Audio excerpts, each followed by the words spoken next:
Yo, what's up, Mike? How's it going? Welcome back to Bums in the Bleachers. We're back, baby. Baseball's back. Football's We're, done.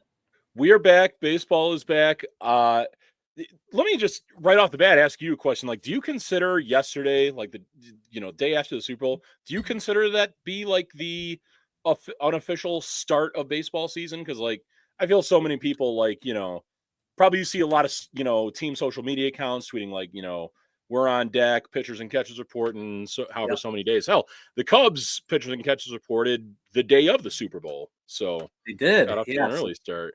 they Yeah. they reported. I mean, obviously because they got the Japan series coming up, mid March. But yeah, I actually as soon as football's done, my gear goes in the closet and.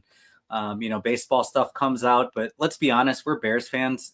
Football season's done at the end of September. So we're already done. We're ready over it, and we're ready for baseball season. I mean, you think about it, it's like the Bears are perennial. They're awful every year, right? They're just awful every year.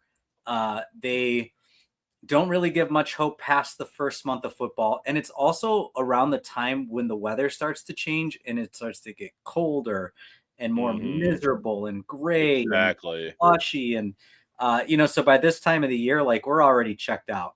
So I've been in a baseball state of mind since pretty much October.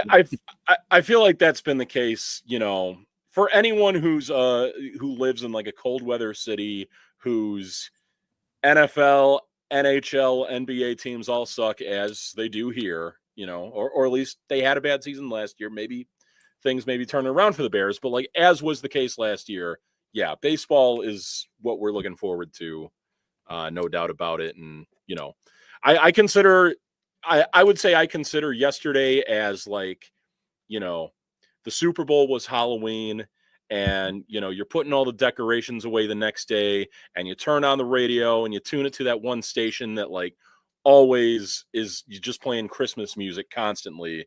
This is kind of what it feels like in relation to like the baseball season starting for me. Yeah. Can Caleb hit? That would be nice because they're definitely, we'll get to it. Obviously, we're going to talk through a little bit about the offense and, some of the upcoming moves and stuff. But um, yeah, we obviously, the last time we spoke, it was right after the Kyle Tucker trade, which was really exciting for us. For sure. Hasn't been a ton of movement since. There's been some minor moves here and there. I know they traded away Cody Bellinger after that.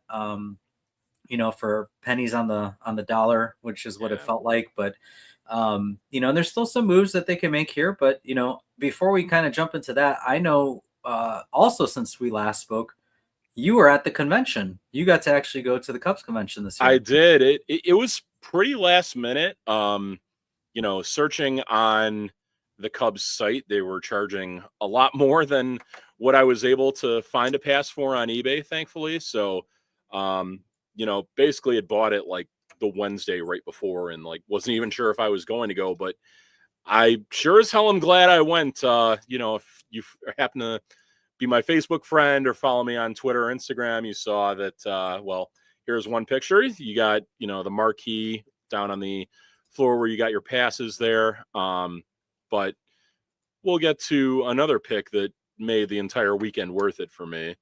Got to be this one, right? That's pretty high up there. Got to meet former 20-game winner John Lieber from the 0-1 team. Very nice guy. I did not recognize him, to be honest. When you sent this to me, for our viewers, I was like, wait, who is that guy? Because it had been so long. Fun fact. Actually, you know what? It wasn't John Lieber. I'm thinking of another pitcher. I was thinking through Ted Lilly. One of the home openers I was supposed to go to, because I know Peter just mentioned the snow. This was back when Ted Lilly was pitching. I was supposed to go to the home opener that year with Ted Lilly on the mound, and it got 2009 probably that was, I think. sounds about right. It got Yeah. snowed out, not rained out. Yep. Snowed out. Have had a few of those in Chicago over the years. I think like 03 or 04. That one also got snowed out too. But yeah, hopefully isn't the case on April, whatever the date is when the home opener is here. But yeah, convention was really fun. It's the first one I had been to since I want to say about 2016, or no, there was one in 20. I think the one in 2019 I may have went to too. Okay. But as we go through these pictures a little more, there's something a little more exciting that everyone, yeah, the big hype all around this convention was the return of Sammy Sosa. Sammy was back.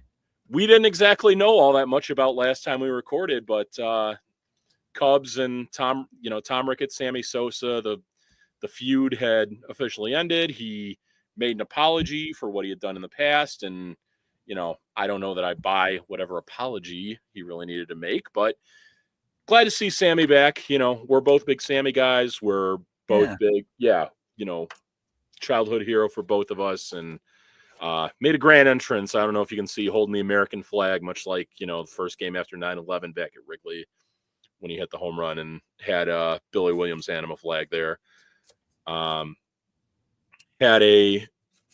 later that night after the opening ceremonies, Ryan Dempster hosted an event called Off the Mound, kind of like his own version of the Tonight Show, where had a couple different guys on, had Craig Counsell on, had Kyle Tucker on, had PCA on. I believe at one point he had Jed and Carter Hawkins on, which there was a little bit of muttering going on during that time. Yeah. And picked questions, I'm assuming, too. Yeah, exactly. Well, it didn't help things that I think on that same day is when Roki Sasaki officially signed with the Dodgers, and Ryan Dempster did wind up addressing the elephant in the room there. But things were a little weird. So we come to this point here where Sammy, it's the end of that show. He's signing some autographs for kids. This if you've never been to a Cubs convention, it's always kind of been tradition for any sort of panel or interview session like this with a really popular player, especially one like Sammy who hadn't been there in a while, that everyone just rushes the stage basically right after to try and get autographs, try and get pictures, because there was no official autograph session for Sammy that weekend. It was literally it came together a couple weeks before the actual convention. Obviously, everything was already planned out. Everybody was already, on board. The Kyle Tucker trade obviously happened before, and then they were able to get him on, come to the convention. But, everything's already pre-planned before these events. We didn't know Sammy was going to be there. Yeah, that's true. We knew that the relationship had gotten mended a little bit, but I don't know where Sammy's living these days. I imagine probably somewhere in Florida or possibly back in the Dominican. But for a guy who wouldn't always show up to conventions as a player, made the trek into snowy Chicago, and then this was the crown jewel of the weekend.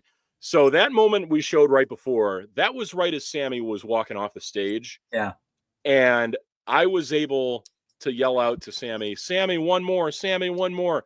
And I had my phone with the camera out. And I think because he saw that I was ready to go, he ran over, grabbed it from me, and took that selfie. And I was on cloud 9 the entire rest of the night from that point on. Yeah, that was a moment I'll remember forever. Got a Pete Crow Armstrong lookalike right next to me there. I had just about everyone. Yes, he did touch my phone, Burnsy. I don't know if I'll ever watch this phone again. You gotta exactly, yeah, do the kiss with it. But it was crazy because he comes back for that one last picture. Yeah. And I have everyone around me who is in this shot rushing over to me to try and get them to text the picture to him and everything. And it's like I was in an out of body experience, almost not even hearing them because of how just in awe I was of the whole moment. So, yeah, I mean, that was, and I know we have a little bit of a gap in age here, but I mean, Sammy was my childhood. Like Sammy, we talked about it in one of our previous episodes where, we wanted Sammy to be welcome back, to the organization. We were on the side of Sammy versus Tom Ricketts and some of his demands that he was, putting out there before he allowed Sammy to come back into the organization. But Sammy made the Cubs in the 90s. You know what I mean? Like Absolutely. it was, and especially after we talked about it heavily too, especially after the strike. In Baseball 94. was in a downward spiral. They were losing viewership. It was slowly dying. And the summer of Sammy and Mark McGuire really captivated not even just Chicago and St. Louis. It captivated the nation. Like Right.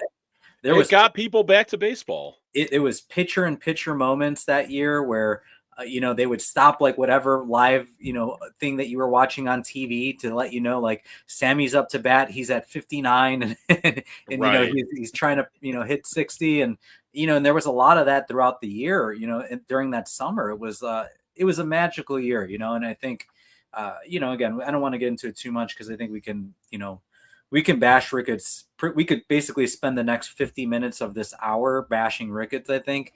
But I was glad to see Sammy back. I was glad to see him. Absolutely. He made the Yeah. organization money during that time. No one was complaining when it was happening.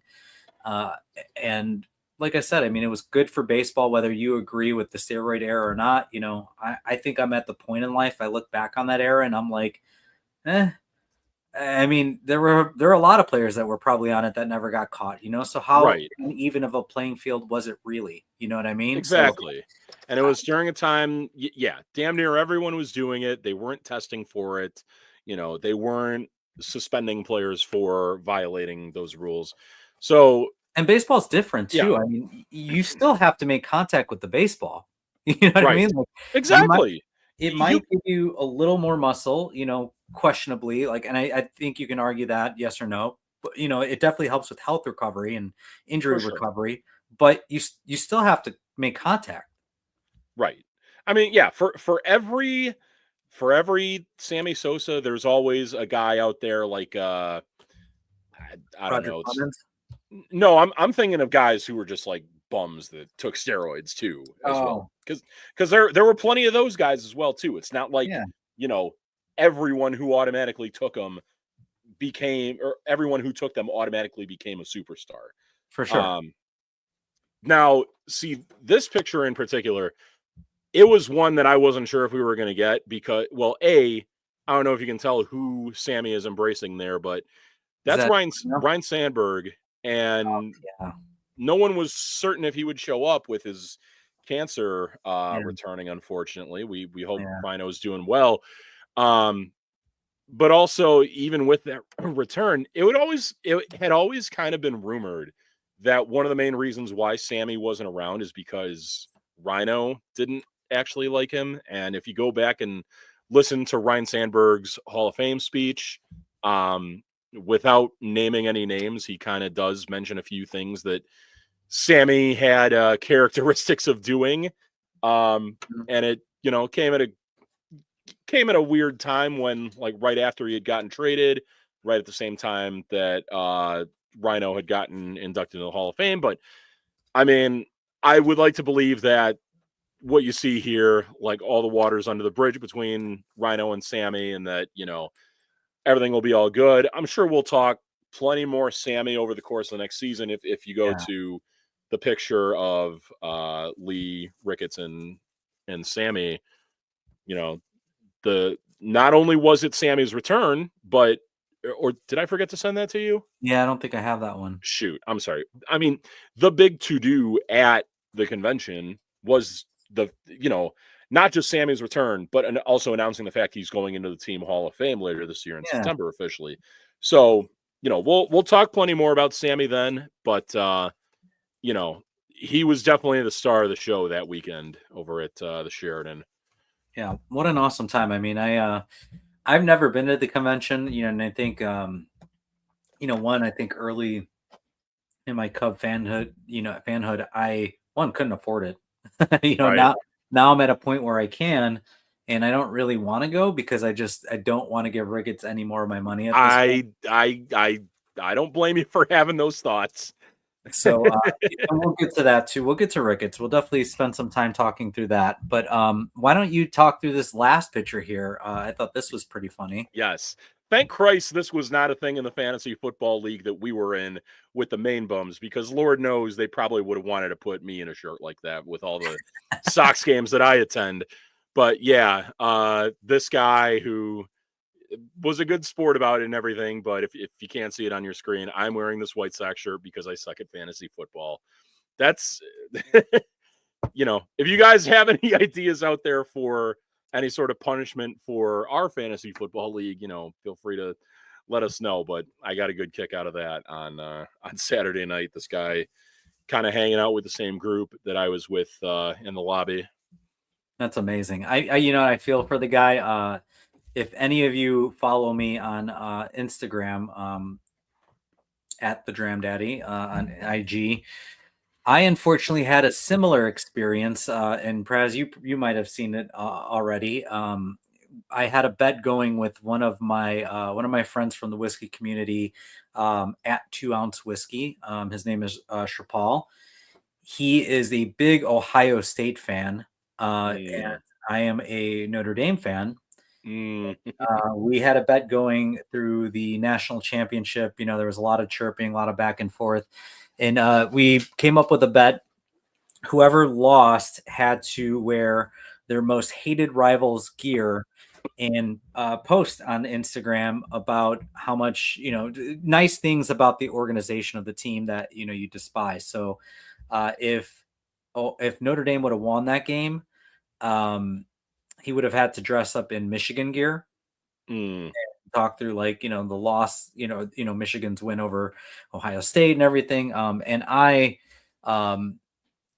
threw out two different teams that I hate equally, and I let him pick because to me it's 1A, 1B. This is the I'm Mike seeing it right now. Jordan and Kobe conversation, 1A, 1B, right? Of most hated teams for me are the Packers and the Cardinals. So he said, let's do Packers. I had to post, a reel on Instagram, but definitely go check that out if you follow me. Also, make sure you check out part 2 because I thought part 2 was even better, in my opinion, and I felt a lot better doing that one than I did part 1. So make sure you watch both because the second part I thought was funnier and much more accurate. But what was really funny about that too, and I'm sure this guy experienced. I mean, his T-shirt's funny because it explains it all. Right. Mine had no explanation of why I was wearing it, so I got a lot of messages, text messages, DMs, private messages like blink twice if you're okay. Like, are you being held captive? Are you being held against your will? Like, I had more concerning messages. Yeah, it was pretty funny. What's funny too is I make a lot of jokes about, like, the relationship my wife and I have about, like, my whiskey purchasing or my love for the Cubs. I make a lot of jokes about that. More people worried about me wearing Packer stuff than they're worried about my wife, murdering. So right. For the recent post you had about the 2016 Cubs, yeah. Too hard of a choice, man. It was a great year that year too. And in all honesty, all jokes aside, that year was crazy for us. We were just coming off 2015 when the Blackhawks won the Stanley Cup. Right. My wife is from Pittsburgh, and during that time, we were in 2016. We were living in Pittsburgh. Okay. So Cubs won the World Series.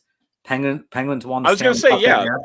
Penguins won first of 2 Stanley Cups, right? Didn't they go They back to went back? back to back. They did. Yeah. So we spent basically 4 years in a row of just like winning, which was pretty cool. And honestly, we probably will never experience that again because unfortunately we live in Chicago and our owners treat this like a small market, that it's not. So, which we'll get to. So I won't get ahead of myself. We'll get to that. But for now, as much as our owners may not want to spend the big money to actually be a big winner, at least one website does find the Cubs to be pretty good going into the season. Dakota projecting the Cubs to win 90 games and winning the 3rd most games in baseball this year. Although I will say I'm a little discouraged by the fact that all 3 teams are in the National League, and it's a much bigger advantage to be a top 2 in your league than what they project the league to be. But yeah, it was surprising to me to see the Cubs ranked that high. Yeah. I don't know if you remember this in 2019, but Pacoda wound up making a lot of enemies out of Cubs fans that year. I think they projected the Cubs to finish like 79 and 83 after like 4 straight years of either making it to the NLCS or winning 90 plus games, World Series, Yep. 95 games the previous year. So, but getting some respect here. Love to see that. Yeah, I mean, I was pretty surprised. I mean, and it looks like it shifted a little bit now. It looks like the New York Mets are projected at almost 92 games now. So it looks like there was a little bit of an update there. But I mean, they have the fourth best chances in the National League to make the playoffs at 86% right now. Mm-hmm. Um, I was surprised. I was surprised. I think we were messaging each other about it. I was really shocked to see the win total specifically when this team has been 83 and it was 83 and 83 7. wins last 2 years. Yep. Yeah, the last 2 years, back to back years, right? So, and also questionably, like where they haven't made like a ton of moves that I felt moved the needle as much. Like, I mean, they added Kyle Tucker, which, Right. by all accounts, like when you're talking through WAR, he's a 5-6 WAR player. It seems like the last couple of years. But you still got rid of Cody Bellinger, which is maybe last year I think he was about 2.5 WAR. So Right. it really kind of washes. I don't want to say washes because it's still an upgrade, but I didn't think it was enough to move the needle 7 games. And, from a rotational standpoint, from a bullpen standpoint, which I know we're going to talk about, it's on the docket today. That's going to be a big focus, is the bullpen. Um, it didn't seem, in my opinion, like they moved the needle that much to get, the recognition of a 90-91 win team. Do you think this is more of a indication of, them actually improving their roster, Pagoda favoring, the way that it's constructed? Or do you think it's more so because the rest of the division looks like it's going to take a step or two back? I think there will be parts of the division that take a step or two back. I'm kind of surprised to see the Cardinals in third, if I'm being honest, because they seem to be letting go of everyone these days. The Paul Goldschmidt off to the Yankees now. There's a lot of rumors that Nolan Arenado may be on the move. Yeah. I a little surprised that like the Pirates and Reds are a little lower than they are because the Pirates will have a full season of Paul Skeens. Again, Reds, go ahead. no, I mean, I agree with the Paul Skeens having a full season of Paul Skeens. And their rotation looks like 1 through 3 is decent. I think it's pretty solid with Paul leading the top of it. I was more shocked at Cincinnati. I think adding Francona Right. would have had more of an effect than. But I guess we could make the argument that we thought the council effect was going to play a bigger role, right? So I don't know. I was True. I was shocked more so. I think at Cincinnati more than anyone. I think the way the season will finish, I think it'll be Chicago, Milwaukee, Cincinnati, St. Louis, and Pittsburgh. I could see that. You could maybe flip flop where the Reds and the Brewers finish. I think you could, depending on what if Pittsburgh actually like keeps their team together, they could possibly finish ahead of St. Louis if they trade off Nolan Arenado. But I mentioned this in the beginning of this that the thing that is a little bit annoying looking at this is like, well, you're only 2 games projected to be behind the Braves for a top 2 seed in the National League. And that's kind of a huge deal to be a number 2 seed going into the playoffs. You get the first round bye, you potentially, where the Cubs are positioned right now, it's nice to win the division. It's nice to be able to have playoff games at home, but there's no real difference between where they're at now and what the top wild card team would be. Sam Piopo saying Central wide open for the taking. You're probably right. I think that, it's not going to be the gauntlet that the NL East was last year kind of projects to be this year, but it's going to be like a solid 3-4 teams at the top, and then maybe one bottom feeder, whether that's the Cardinals or the Pirates. But yeah, that's the thing. Like, if they're maybe one player away from bumping their projection up past where the Braves are at, go do it, man. Yeah. Go get you a Bregman. Go get you a Cease. You know, and this is where, I think this is more of an indication of the division taking steps back. I think the Braves obviously cut a little bit of payroll. They lost Willie Adames in the offseason, who was, Right. an MVP within his own right for that team. Especially against the Cubs too. Yeah, That guy raked. He did, and he had a great season defensively and offensively. I think obviously William Contreras is still there and has had is starting to ascend in a lot of ways. So they still got a really strong player in that. I think that Christian Yelich, we don't know. Obviously, I think once you start having some of the injuries that he's having, that could be a little bit longer term. How is he going to come back is going to be an unknown. They lost Corbin Burns in the offseason. They traded away, I believe they traded away Devin Williams too, correct? I think he's off the team. Yes, he's with the Yankees now. Yep. They want to get, that was the Nestor Cortez move. Correct. Yeah. So yep. That'll be interesting to see how they fare out. But you know what? I think they have a good manager. They have good, good coaching staff. They always seem to overperform. So I'm still not I'm still not completely counting out Milwaukee. I do think that they have taken some back, but I do think that like the Cubs really need to take advantage of this division, because I agree it is wide open, and I think that they really, the majority of the wins that they're going to have to get to 90 wins have to be within the division, which they were not very good in last year. So they definitely have to turn the corner there, and I think that's where Craig Counsell's got to take a look at some things. He's got to be better in some of these games. We know that a lot of the games that they lost early in the season, especially in April, were due to blown saves. I think they led the league. Right.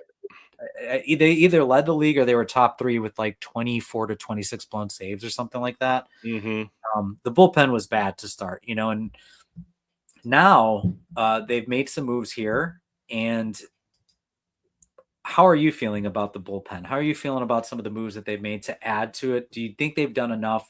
Is there still more work to do?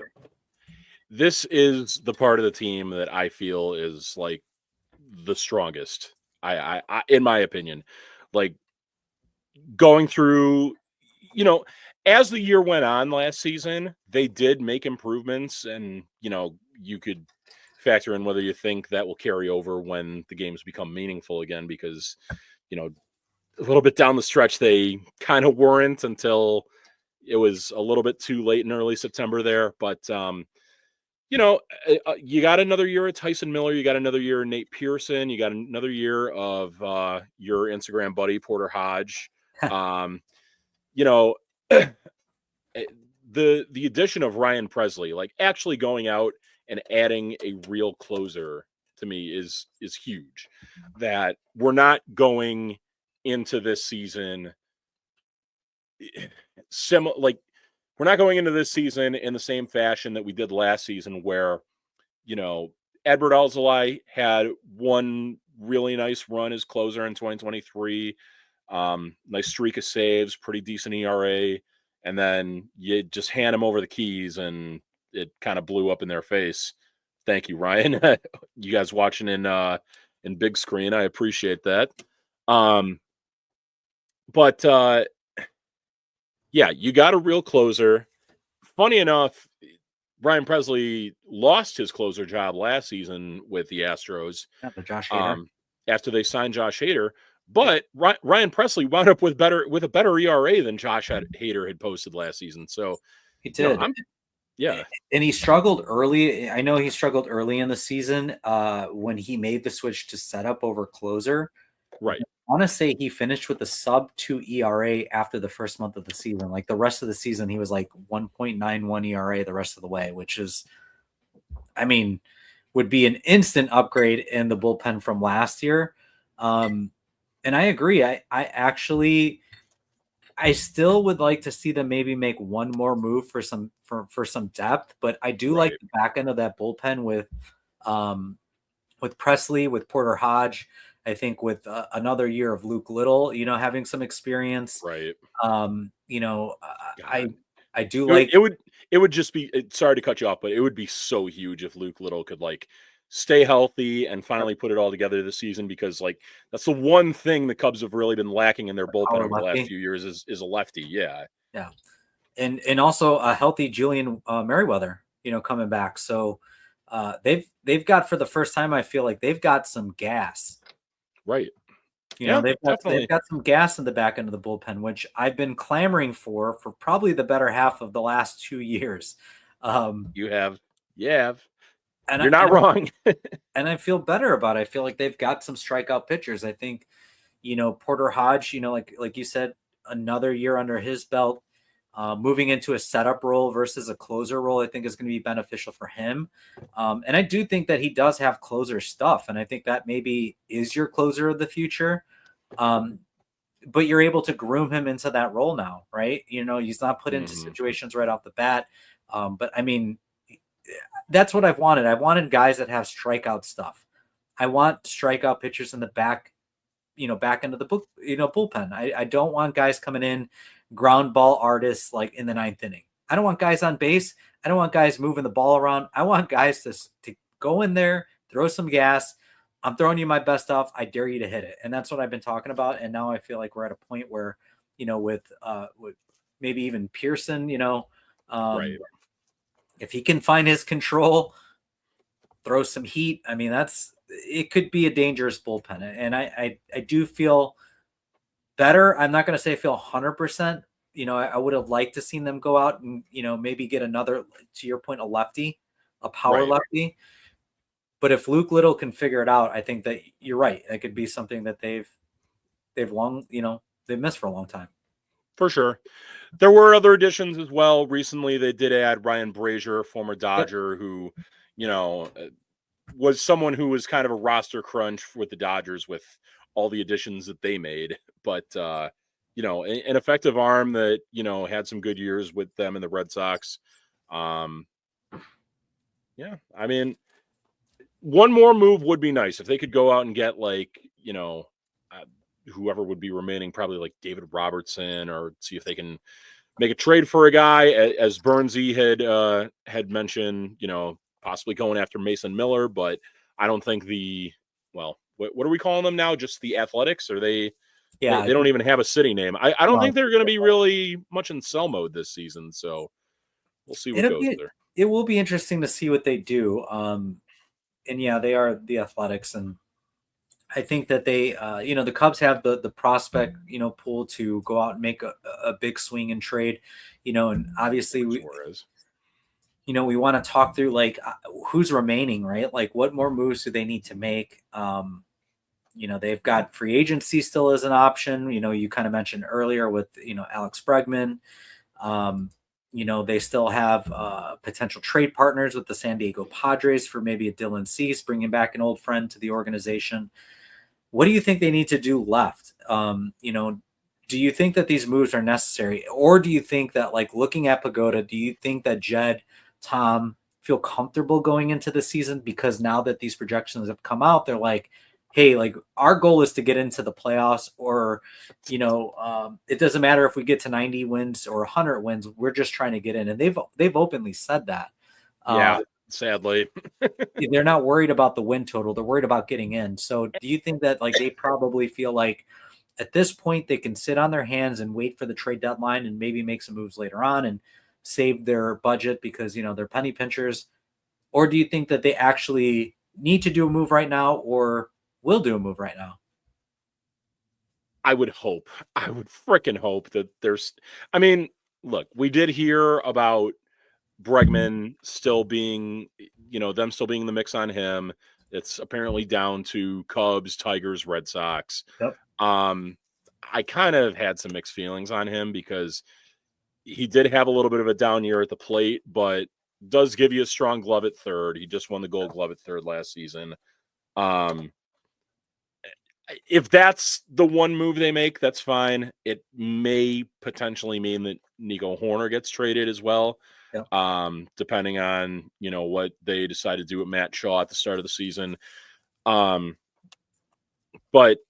yeah, you're probably right that their mindset is like, we got a good enough team to make the playoffs. We'll add as we need to, which is unfortunate because as I said when we were talking the Pacoda projections, like you know, it's not going to take all that much from where they're at now to really project them to be like better than whoever you believe the second best team in the National League would be at this point. No, and I think Bregman makes a lot of sense for the Cubs because they are very focused on defense, and I think adding another Gold Glove to the infield with basically three Glovers in the outfield, it plays to the way that they want to construct a team with pitching and defense. I don't know if I'm on the fence of the Bregman thing too. Like, there's part of me that in this they've done this to us and they've done it to themselves. Had they built up equity with the fan base and not been so afraid to offer these long-term deals across the board, I think a lot of us may feel differently about signing Bregman to a deal beyond 4 years, right? But I think we're at a point now where it's like, this is the cost of doing business. You Yeah. don't see the Dodgers, you don't see the Yankees, you don't see even Philadelphia or the Mets. They're not Mets. worried. They're not worried about this spending because they know they're going to make it twofold in profits with playoff appearances, with ticket sales and everything like that. Right. I think they need to go after Bregman. I do think that they need to figure it out if they need to go to 5 years. You're not paying when you sign a guy like that, and I say it all the time. When you sign a guy to a deal like that, you're not paying for years, 5 through 8 or 8 through Exactly. 10. You're paying for years 1 through 4. Right. The other years, yeah, it sucks to bite the bullet, but this is literally the cost of doing business in baseball because there's no salary Correct. cap. Yeah. Yeah. No, fully agree. Tadahito saying, don't you feel like Shaw can put up similar numbers to Bregman at a much cheaper price? We don't know. Maybe at the plate, but the thing with Shaw is that, like, in the minors so far, he hasn't really stuck at one position and he hasn't really excelled defensively at one position or another. I mean, Yeah. I remember having this conversation with you not long ago about, having regrets about not signing Matt Chapman last offseason. Yep. And I did defend that move because, like, the numbers that Christopher Morel had in 2023 were, like, at least at the plate, right on par with where Matt Chapman was. But Matt Chapman gives you, like, the best possible glove you could get at third Yep. base. And that was another thing that early in the season did kind of cost the Cubs, was some defensive ineptitude from Morel there. Yeah. Along with the bullpen that has now, we believe, to be improved.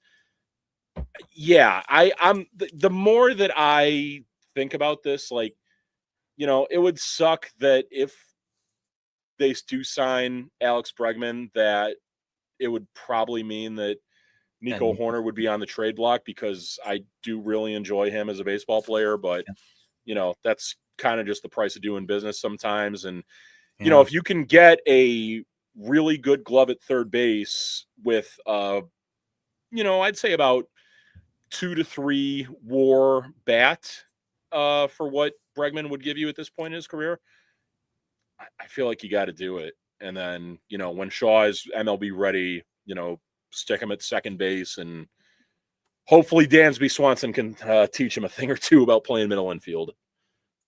Yeah, and I think, like I said, it's had the team had built equity, I think this would be a different conversation, but they've lost fan hope when it comes to signing long-term deals. So, and then we talked pre-show, like, I don't know if they're going to sign Bregman. I do think that there is going to be a team that blinks first and is going to sign him to a 5 or 6 year deal. I mean, the Astros had a 6-year deal on the table, and he didn't want to sign it. So I'm wondering if, like, where he's at, and again, he's a Boris client, so we know that this can drag on well into March. I'm wondering if, like, right now he's starting to reposition himself and think, do I want a shorter term deal with a higher AAV, or do I really care about that longevity and that security of having a long term deal, regardless of what the AAV is, with some opt outs built in? And I think there is going to be a team out there that is maybe a little bit more desperate to win now. I think you're going to have teams like Detroit or even Boston, because Boston is in a really tough division right now with the Yankees, Right. with Baltimore. Even the Blue Jays hover around 500 for the majority of the year. Like, it's a tough division, tough Yeah. division. So I think one of those two teams might blink first and go to 5 years plus. But I think if it gets to that, like, I think the Cubs got to pull the trigger. I mean, they honestly, to me, they should be like, you know what, we'll offer you 5, and let's see what he Yeah. says. Yeah. I Every, mean, again, that's what we'd hope they do, but we also know how this franchise has operated over the past few yeah. years. So, And every offer that we've seen reported so far has been reported to be 4 years. right. The Cubs have offered a 4-year deal. I want to say the Red Sox, Tigers, and who's the other team? Was there another team in the mix for that? I think it was just them two. I think they all had reportedly given a 4-year offer. The Astros were the only one to go 6, but I think the terms of contract were not financially to his liking. So Right. we'll see. I think adding Cease, like we talked about, would be really nice. Adding a power starter at the front of that rotation to split up your two lefties Mm-hmm. would be a beautiful thing. I think, like, when you go into the playoffs, that would make me feel better, because I mean, the thing is, like, yeah, getting in is great, but at the end of it, I mean, we could pull up the Pagoda, projections again. I think this might be one of the first times I've seen a team in a while, at least, projected over 103 wins. Is that where the Dodgers were positioned to be? Yeah, they're almost That 104. They're ooh, 103.9. that actually that I will say that seems a little bit high to me. I just how I would project them to be, just because aren't they going to have like a decent amount of starting pitchers? Like, obviously Otani is not going to pitch right away. I think Yamamoto is supposed to miss some time as well too. So their I think rotation is going to like get off to a little bit of a slow start. it might, but I mean, they have what, 4 MVPs in that lineup, 5 MVPs in the lineup that can carry an offense at any point, any month of the season. So, and then eventually you're going to have a rotation of 5 starters that have either been in the Cy Young candidacy or have won one. That rotation looks pretty sick. And again, baseball is all built on health, right? So you can never have too much pitching. I think the Cubs adding a Dylan Cease again would be really, really nice. It would make me feel really good. Like, if, and he's had some pretty good health over the last few years too, which is, Right. promising from a starter like that. But if you're going to face a team like Atlanta or the Dodgers in the playoffs, I mean, those 3 starters feel really good going into a Yeah. series. Yeah, Just definitely. saying. Yeah. All I right. do wonder, like, if the trade talks maybe died a little bit. I don't know if you happen to see over the past few days with the Cubs supporting spring training, but like one of the guys that San Diego apparently was interested in a package for Cease would have been Javier Assad, and now he's been sidelined. Hmm. So I wonder if that stalls out any talks, or if they could sub in someone else who's like a fringe starter, like a Jordan Wicks, or Yeah. you know, someone like that.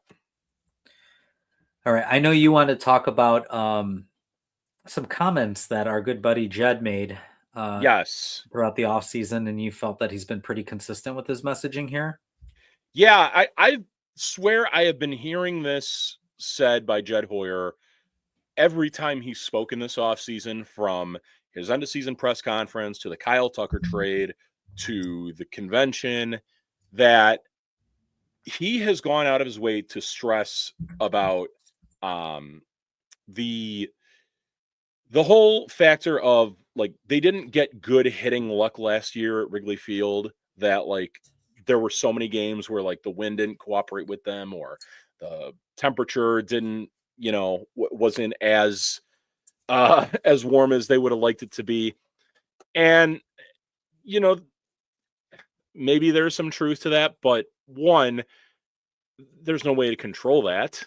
And then two, one thing that was a huge reason for the Cubs on the pitching side success last season was how good Shota Imanaga was. But the thing with him is he is a fly ball pitcher. And he does still strike out a decent amount of guys too, but like, you know, there were a few games mixed in there that Shota did get lit up when, you know, the wind was blowing out, Yep. when the weather was warmer. And I just keep thinking to myself, all right, Jed, if you're going to make these comments and say that the weather wasn't in your favor, there's no way that you can say that it's going to benefit you both at the plate and on the mound as well, too. Like you got so many pitchers that like when I'm not going to say they're like they can't strike anyone out, but like, you know, Steele isn't like a big strikeout guy. You know, Jameson Tyone, he doesn't strike everyone out. Uh it's the kind of thing that makes you wonder, like, if you're gonna have the logic there, then you also got to take into account how it's going to affect you on the pitching side as well. Mm-hmm. So, I mean, and that's even more of a reason why, you know, the case to trade for a guy like Dylan Cease would be a strong one. But Yeah, yeah, my bigger gripe isn't necessarily with Jed as much. I mean, Jed definitely, I mean, he said some things that bothered me, and I agree. I had a bigger gripe with our good buddy Tom Ricketts. You know, I think it I happened. think I know where you're going with this from the convention. Yeah, Yeah. with the convention. Poor little Tom Ricketts, you know, Mm-hmm. with his little coin purse that Yeah. is barely full. It's only halfway full most of the days. Mm-hmm.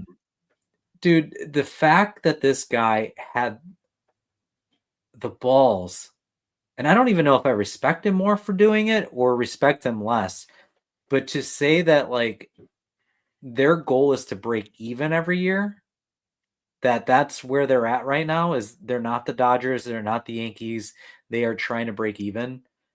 Give me a goddamn break. Like, Yeah. are you kidding me? Yeah. Like, how stupid do you think we are as fans? Right. It was How stupid do you think we are seeing Wrigley Field, you know, filled up for flourishing, 60 out of the 81 games they play there, owning the entire 40,000 plus. neighborhood.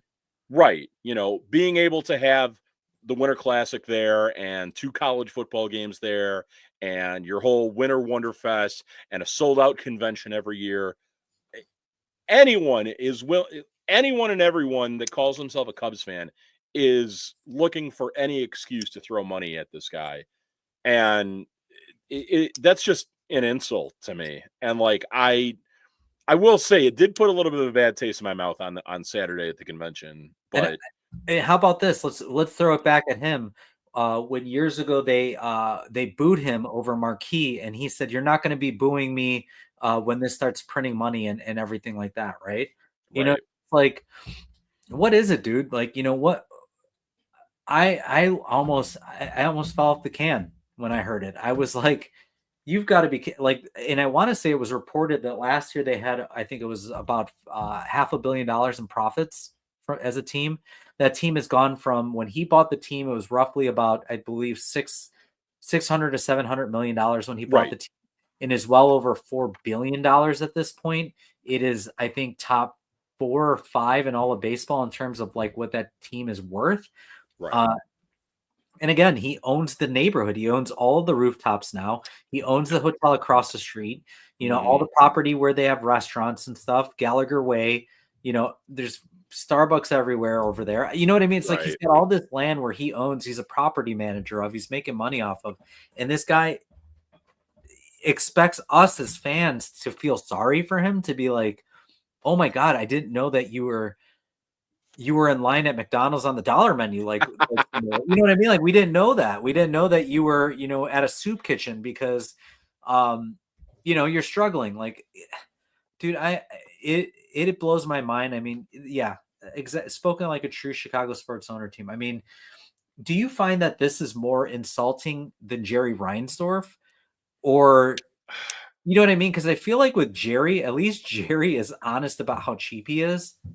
Right. I guess the one thing I'd put Ricketts with over Jerry is that, you know, Jerry is able to collect all the revenue from Sox games that he does while,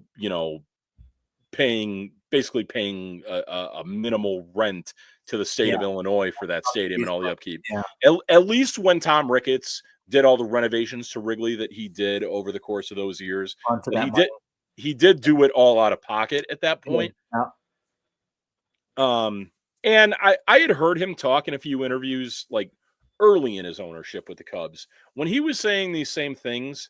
And I will say as it's not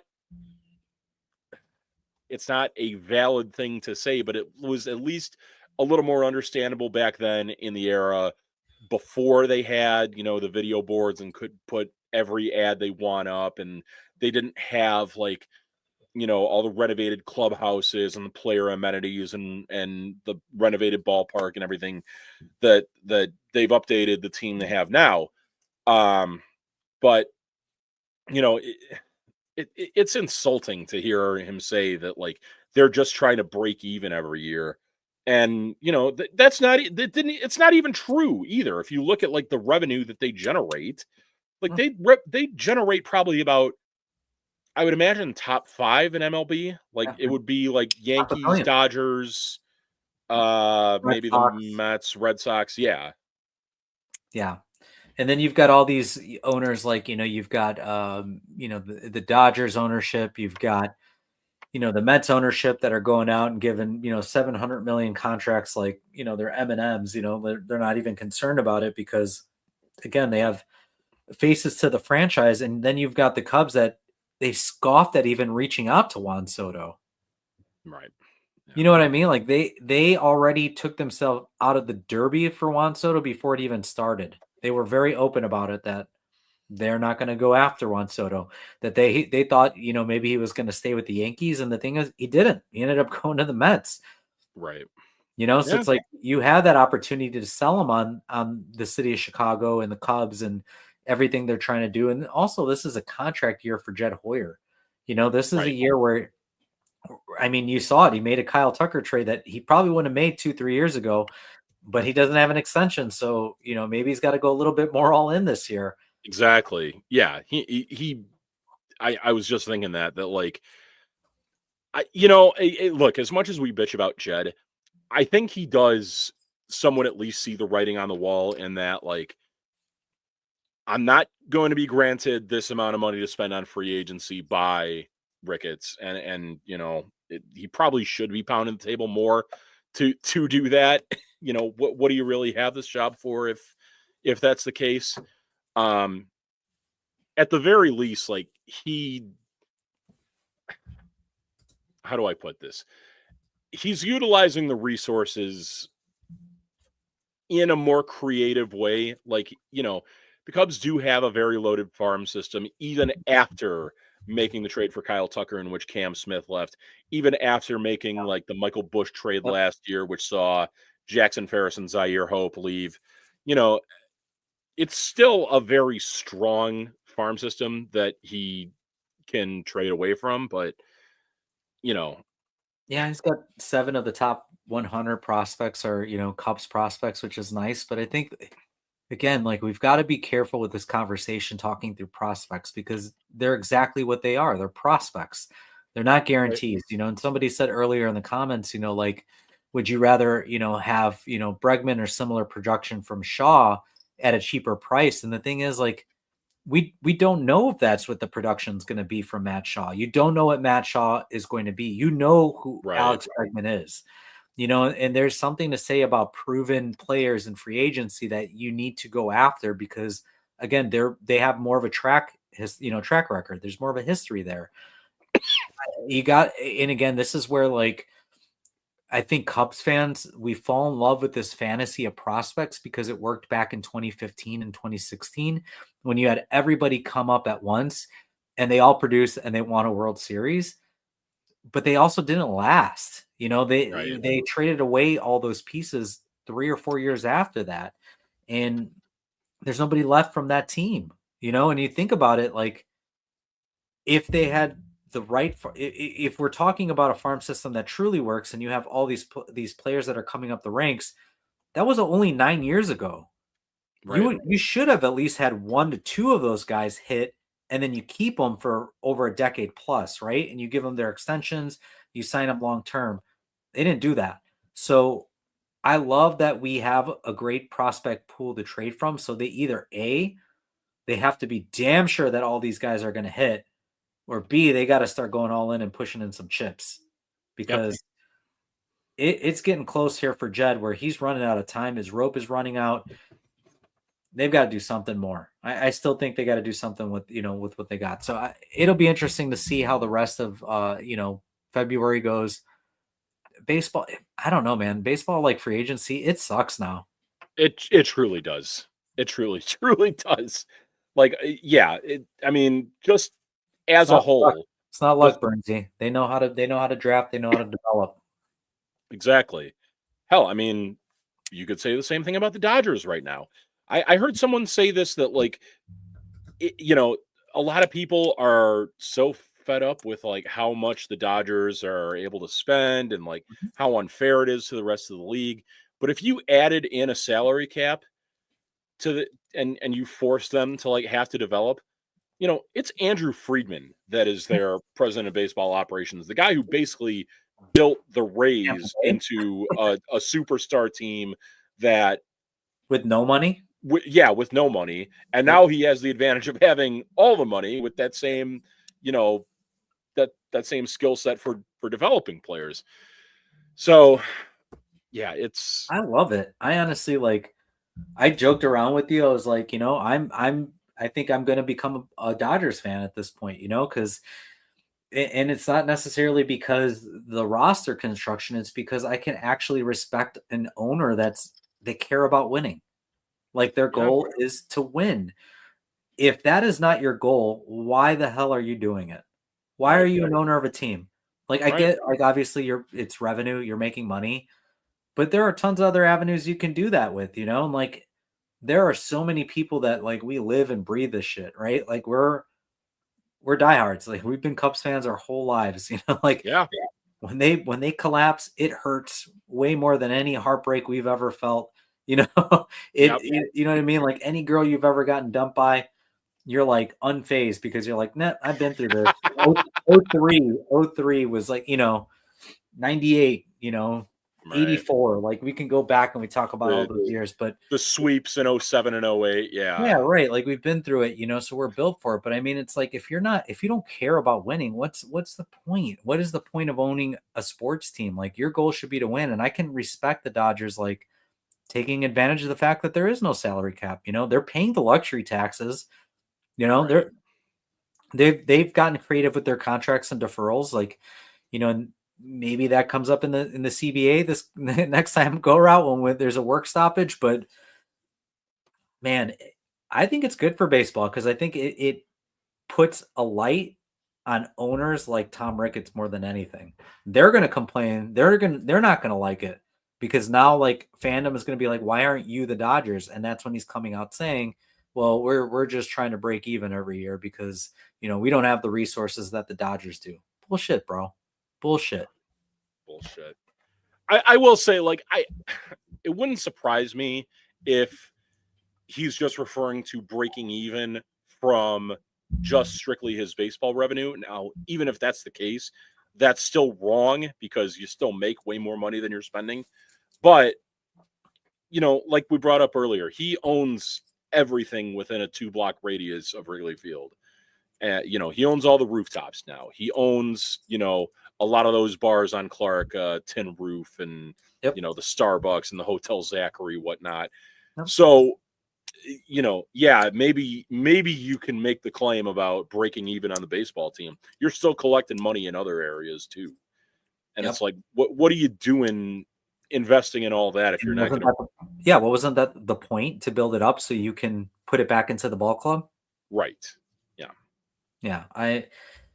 All right. Well, before I have an aneurysm, we're getting pretty close here. How do you want to end? Do you want to do some flying the W's, taking the L's? I don't know if I have a ton, or do you want to talk? You want to talk some football because we obviously had some news come up. With that. And before we head out, I actually wanted to plug two things. So let me know Sure. how you want to finish. Well, here let's play the ad right now, and let some people know who don't listen to the main bum show. Some things that might interest them about them. All right, let's pay the bills, as they like to say on the Pay main the show. bills, as Pay the HBIC bills would first. say. Yeah. ShySportsBums.BigCartel.com is the home for all of the Chicago Sports Bums merch. We have Blackhawks, Bears, Sox, and even Cubs merch. Anything you need to get you ready for a game or a Chicago Sports Bums event. Remember, all proceeds go back into our Whiskey at Comiskey tailgates. That includes a Cubs Sox game July 26th in Lafayette. Head over to ShySportsBums.BigCartel.com and pick up some merch today. All right. And So even Cubs merch. And yeah, even Cubs merch, folks. and let's plug that last thing. As said in that, we've got the Sox and Cubs are going to play each other again. Obviously, they play each other 4 times a year, but the Whiskey at Comiskey will be this year on July 26th, sponsored by Michter's, which is one of my favorite whiskey brands. So I'm really excited about that. Lot B, 2.5 hours before the first pitch, and obviously you could look for the big bum flag. Um, we'll obviously try to make it there to support the Cubs. We'll be in the minority, I'm sure. Who knows? We actually might be in the majority because that team. I don't know if you saw the Pagoda standings. They were one of 3 teams to have a 0% chance of making the playoffs. Hey, you know what though? A 20-game improvement for them though, from 41 wins up to 61 wins. So, hopefully good for them. I want to say their Vegas betting line number was like either 49.5 or 50.5, and I can't imagine they're going to be as bad. Maybe I can't imagine they're going to be as bad as they were last season, but I mean, Pagoda's got them at 61.5 right now. Still 100 losses, so for sure it'll be back-to-back 100 loss seasons for them if that holds up. But I mean, regardless, we have a good time. We have a good time absolutely. with my cousins, our friends over from the Big Bums podcast, and all those guys drinking some whiskey, talking some baseball, For talking sure. some shit. It's a good time. Absolutely. So how do you want to finish? You want to do the W's and L's, or do you want to talk some football? Let's talk a little football. I mean, we had some news about since we last recorded with Bears hiring Ben Johnson, Lions former offensive coordinator, who, was probably the top head coaching candidate on the market. I believe the night before the Super Bowl, he won like assistant head coach of the year, which, that's high praise for him. We open the show talking about how the rest of Chicago sports looks at this point, but, this is kind of reason for me to have high hopes with our beloved football team on the lakefront. And as unfortunate as it is, I rest in peace Virginia McCaskey. Maybe some things may be changing on the horizon over there.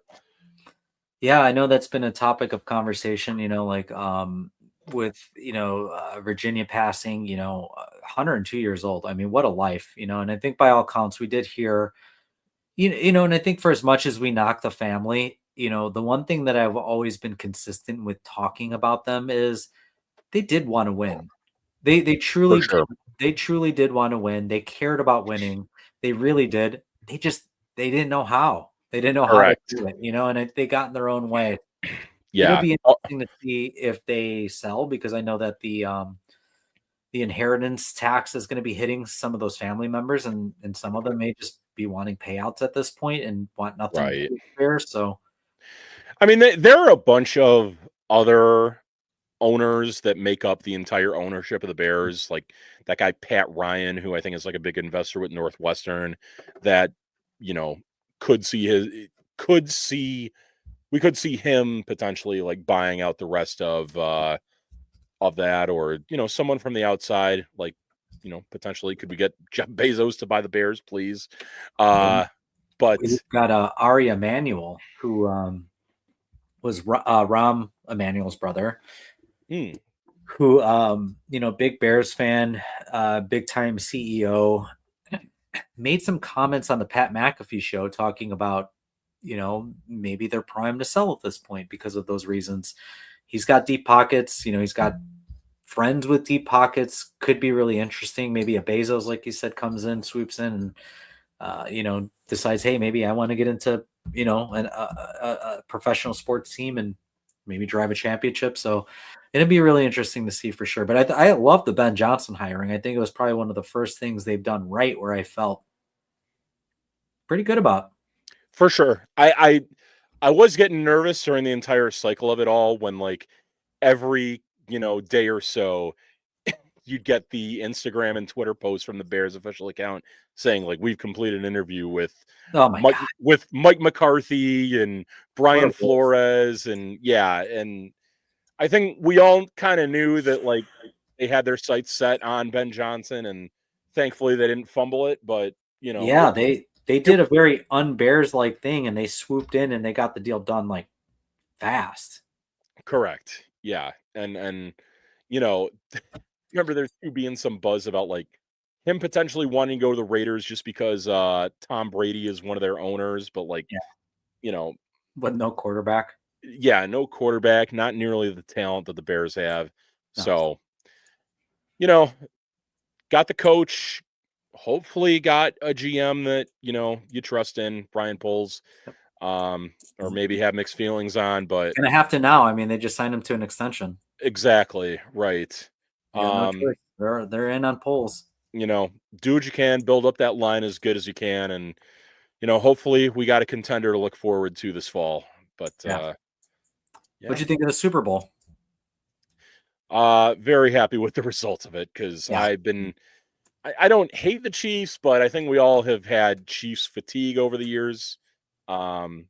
Especially after, we're both fans of Taylor Swift, but like, having to see her all the time has gotten a little repetitive. It was crazy to see them like fall completely flat on their face. Like when they were down 17-0 in that game, it was save for one game they had played at the end of the season where they rested all their starters and lost, I think like 38-0. But in games started by Patrick Mahomes, that had been the most that they had been down all season. Wound up losing by even more than that. So, it was a great performance by the Eagles and Jalen Hurts. They did a great job of taking possession time away from them and, keeping the ball out of Patrick Mahomes' hands. And doing it without blitzing the quarterback, which was unbelievable. I mean, kudos to Vic Fangio. If I had to give a W, it would go to Vic. Yeah. I mean, that guy's been successful everywhere he's gone. I mean, he was in Chicago, San Francisco, Denver, Philly, everywhere he's gone. He's been like, it's been a top 5, top 10 defense wherever he's gone. And especially for Philadelphia, I think they were like towards the bottom in defensive rankings last year. They had 2 rookie safeties this year, and they still were a top defense throughout that. I mean, it just right. And again, doesn't blitz a lot, just has, just a great defensive mind. Oh, did he freeze there? I'm good. You got you? Okay. And hopefully that's maybe what the Bears are building with, bringing in a Dennis Allen as a defensive quarterback, right? Right. Has head coaching experience, but, good defensive mind. So it'll be interesting to see where they go from here. I mean, did you see the conspiracy theory of the NFL script? NFL script conspiracy. No, I didn't see this. What was this? So there is a conspiracy theory that's out there that, you probably heard the conspiracy theory of the NFL script and how the NFL already predetermines who the Super Bowl contender is. Yes. So, with the colors of the logo, colors. Right? Yep. Did you see who the colors are for next year? Ooh, do we got some navy blue on that? There's logo. There's some colors and backgrounds of cities that indicate potentially a Chargers and Bears Super Bowl. Interesting, huh? So okay, could mark your calendar here. Mark whatever you need to mark, and maybe we'll go back next January and We'll get to see if these conspiracies are correct. But yeah, apparently it's going to be Chargers and Bears in the Super Bowl. Jim Harbaugh against his old team, Super Bowl. Right. Harbaugh against his old team facing, Ben no, Johnson, who would maybe have surpassed Detroit at that point, right? Getting to the Super Bowl, and a second-year Caleb Williams against a fifth-year Justin Herbert. That could be fun for sure. I don't know. I don't know if you happen to catch something that Bologna had mentioned on the Main Bum show recently, but they have a pretty good relationship with guys with the Sox. Like they're pretty good friends with John Schriffen, their broadcaster. Yep. And he made a bet with Schriffen that the Bears would win a Super Bowl before the White Sox would win a World Series. I never want to say it's a guarantee that the Bears are going to win the Super Bowl because they're the one team that hasn't won in my lifetime in Chicago. Yeah. But feel pretty good about the Bears winning one before the White Sox. I think it's a safe bet to make because I don't think any of us will outlive any of the outcomes. Right. So yeah, exactly. Like, are you going to pass that bet on your kids by the time both those happen? Yeah, you're going to pass that bet on to your kids, and that's your kids. They have to worry about that. So it probably feels pretty safe. I mean, I don't know who would win first, but and who knows? Maybe Bears Chargers Super Bowl. Maybe we'll see a Drake halftime show. Going after Kendrick Lamar. We'll see. Yeah, there you go. Jeez. What'd you think of the halftime show before we end? I really like Kendrick's performance and everything, and obviously, the big show of it all was with Not Like Us. Was a little bit annoyed with like the whole like Samuel L. Jackson interjecting in the middle of every song. Yeah, it was a little weird. And I will say, like, if their plan was to like get everyone hyped up for Not Like Us, like I did kind of find it funny and appreciate how they like teased the first few notes of it early in the concert and then finally got to it. But I was talking with some friends about it in a group chat, and I didn't hate it, but I also didn't love it. I said the best term for it was fine.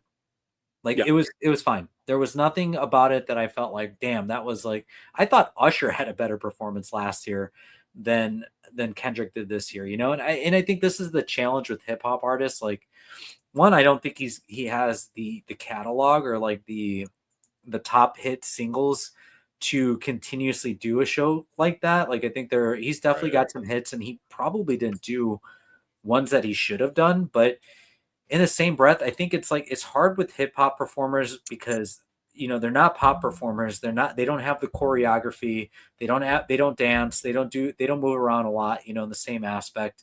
Right. So I think it creates some challenges in itself, where I think like pop music, whether you love it or hate it, it transcends all people. Like, I mean, there's always going to be a sect of people that are like, oh, I hate rap, and there's always going to be people like, oh, I hate country. You know what I mean? Like, but there's usually people that can find appreciation in pop music because it's popular. It is on it's on the radio. Like, it's playing. So you, at least, even if you don't like it, you know it. So yeah, I thought it was fine. I mean, I thought it was funny that Drake got absolutely buried over the last like 6 months. Like, I was telling somebody else, I feel like instead of Groundhog's Day, we should do Drake's Day. Because like if Drake comes out and sees his shadow, we have 6 more weeks of winter because he's been basically in hiding since the Grammys. And like he got shit on like so much throughout the year with this song. And it won an award. Like, this award is for a diss track won a Grammy award. It's crazy. Yes, like I literally verbally shit on somebody, and I won an award for it. And now I get to perform it in front of an entire stadium where 80,000 people are all screaming A minor at the same time. Like, I mean, that was brutal. That was brutal to watch.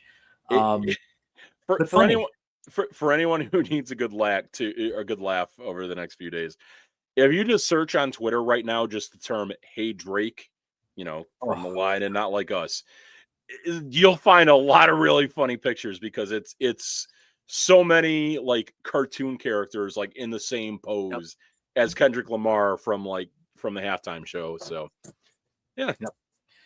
Well, I know we got to wrap up here. I am really excited to tease our next episode. I think probably in a couple weeks. I know I've got some travel next week, but in a couple weeks Same. we're going to reconvene. We're still working on the day, either Monday or Tuesday, but we are going to have a master distiller from a whiskey brand that I really love and enjoy. They're going to be joining us on the show. Huge Cubs fan. So we're going to hopefully iron out those details. Don't want to, overpromise and underdeliver here, but it seems like we're working through the schedule, and I think one of those 2 days will work. So hopefully we can iron that out, have a special guest on our show for the first time. And looking forward to having another guest on the show and, talking some whiskey and teaching me some things that I may not know about whiskey. Because again, I'm still somewhat of a novice compared to you and the rest of the bums, but definitely looking forward to talking whiskey and Cubs with our guy. Yeah. So please stay tuned. We'll have some more information over the next couple weeks. We'll give little teaser trailers throughout the next couple weeks, and then hopefully, like I said, either Monday or Tuesday we can reconvene. And by that point, we'll be through the month of February with pitchers and catchers and the rest of the team reporting, and only a couple weeks out before the Japanese series at that point. So yeah, it's gonna be fun. Exactly. Will be fun for sure. Yeah, I don't know how much press. Damn right I do. Damn right I do. Yeah, we were the last, just to end before we end, we went to the Hawks watching party, and we had Malort there. There was Malort sponsoring the event, and we got to try some barrel-aged Malort. I will say that it was still Malort at the end of the day. Wasn't much better. Burns is not telling any lies here. I actually do really love Malort. Quick little thing before we wrap up here. Buddy of mine was in town this past weekend from Michigan, first time in Chicago, and came for the Super Bowl, stayed Monday. Me and my buddy Matt, we took him around town, and one of the stops we had to make was Murphy's Bleachers. Got him his first shot of Malort as his unofficial welcoming to Chicago. We weren't really in the mood for beer at that point, but yeah. All right. Well, great catching up. I know we had a lot to talk about today, and hopefully a couple weeks we'll have some more exciting things. I think the Bregman thing decision is going to be coming here soon, it sounds like. So we'll maybe have a better idea of where Bregman lands, if there are any more moves that the Cubs make, before the season starts, mid-March. So hopefully some more things to come. And like I said, we'll get to talk some whiskey in a couple weeks, which, I love to do. So for sure. Well, thanks everyone for joining. Thank you for joining Bums in the Bleachers. Definitely check us out on our YouTube. Follow us on Instagram and on X as well. Obviously, we've got our names right up here. We've got at the Dram Daddy on Instagram and X, and then Praz Master as well. So, and Praz also runs the Bums in the Bleacher and also Blues Guy. So added that onto the mix there. So thanks for joining. Appreciate it, and we'll see you next time. See you next time. Go Cubs. Bye, go Cubs.